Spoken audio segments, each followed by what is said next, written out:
President Joe Biden has just made a bold and controversial decision. For the first time, he's allowing Ukraine to use American weapons to strike targets inside Russia.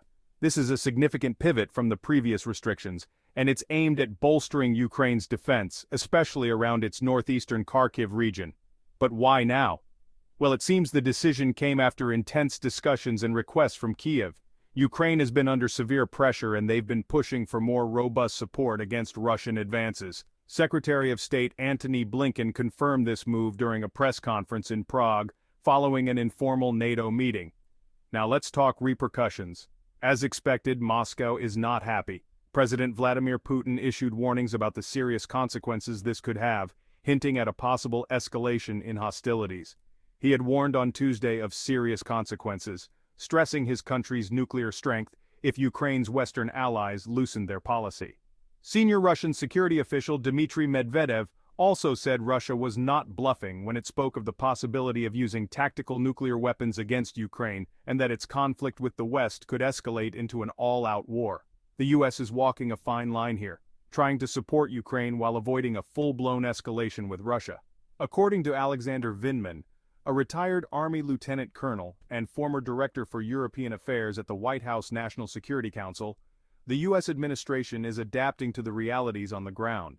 He mentioned that this move unties Ukraine's hands, allowing them to defend themselves more effectively. It's clear the U.S. is recalibrating its strategy as the conflict evolves. So what does this mean moving forward? This decision could potentially change the course of the conflict, giving Ukraine new capabilities to push back against Russian forces. However, it also raises the stakes, bringing with it the risk of further escalation. But how Biden got to a yes on letting Ukraine hit inside Russia? Well, the decision to allow Ukraine to strike inside Russia wasn't made overnight. It was a culmination of months of deliberation and evolving circumstances.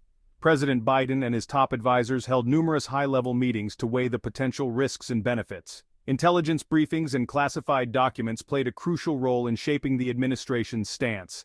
The ongoing conflict in Ukraine and the resilience of its forces were significant factors in the decision-making process. Diplomatic discussions with international allies also influenced the final decision. NATO's strategic planning and the need to present a united front against Russian aggression were key considerations. President Biden's phone call with Ukrainian President Volodymyr Zelenskyy was pivotal, as he assured continued U.S. support.